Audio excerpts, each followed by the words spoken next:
किया। और आपको याद रखिए कि हम लोगों का तो अभी 20 साल से हो गया है।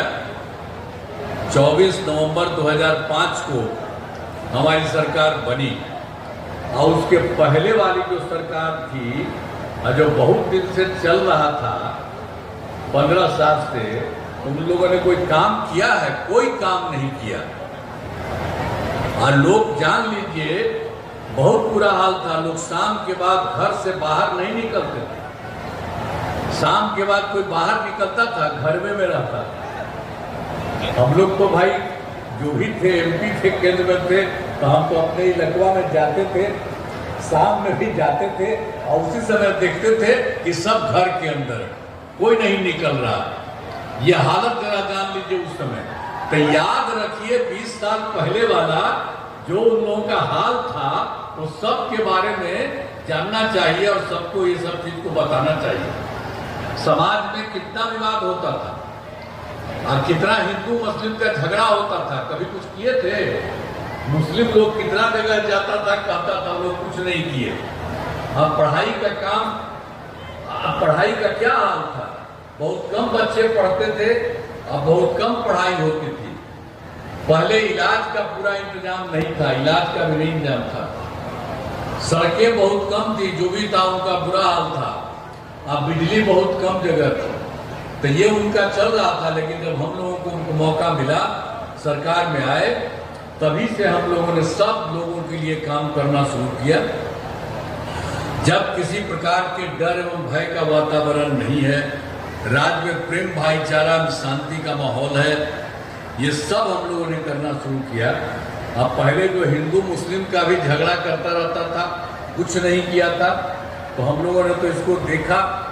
और उसके बाद 2006 में 6 से ही कब्रिस्तान की घेराबंदी हम लोगों ने शुरू करा दिया। अब बड़े पैमाने पर कब्रिस्तानों की घेराबंदी की जा चुकी है। अब कोई झगड़ा झंझट नहीं होता है। ये सब काम कराया गया।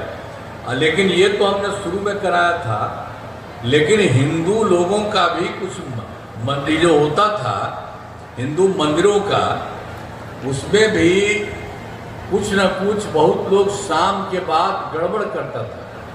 तो ये सबको देखते हुए हम लोगों ने 2016 में जो किया कि उस 60 वर्ष पुराना जितना था, उन सब लोगों के में गड़बड़ होता था, तो उन सब लोगों के हिंदू मंदिरों की भी घेराबंदी कर दी, जिससे चोरी आदि की घटनाएं नहीं होती। तो जो मुस्लिम का था, हिंदी का था, सबका शुरू में हम लोगों ने काम सब जगह से किया। और उसके बाद तो हम लोग शिक्षा और स्वास्थ्य के क्षेत्र में काम करना शुरू किया।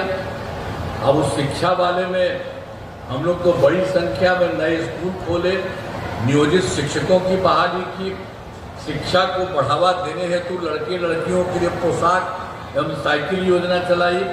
ये सब काम हम लोगों ने किया। और उसके बाद जब इन लोगों का शुरू में किए थे, तो वो लोग कहते थे कि आप करिए। हमने कहा कि नहीं, आप ही लोगों को जो मन करे वहीं पर आप कर लीजिए, जिसको कि ताकि लोगों को फायदा हो। तो ये करते रहे। लेकिन हमने देखा कि और थोड़ा सा काम उतना जितना होना चाहिए उसकी कमी है।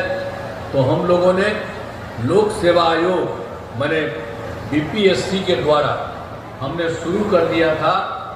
पूरा 2,58,000 सरकारी शिक्षकों की हमने बहाल कर दी। अब जब सबकी सरकारी शिक्षकों की बहाल किया, तो उसमें जो पुराना जितना सब था, तो उसमें भी 28,976 लोग उसमें आ गए। तो हमने कहा कि भाई ठीक है, आप लोगों को बिहार लोक सेवा आयोग में जाने की जरूरत नहीं है। आप लोगों के लिए हम मामूली सी परीक्षा कर देंगे अलग से, और उसी में दीजिए, ताकि फिर आ जाइए, बहुत सुविधा होगी। तो उसमें हम लोगों ने ये सब काम कर दिया। तो उसको बीपीएससी से नहीं, दूसरी जगह से किया। तो हमने 5 मौके तय किए थे और 3 परीक्षाओं में ये सब कुल मिला करके अभी तक 2,62,000 नियोजित शिक्षक हो गए। बचा है मात्र 77,000 शेष। अब उसके लिए 2 मौके बचे हुए हैं। मौका तो दिया जा रहा है, जितने लोग पास करेंगे आएंगे। तो ये सब काम किया है और हम लोगों के द्वारा अभी तक सब जगह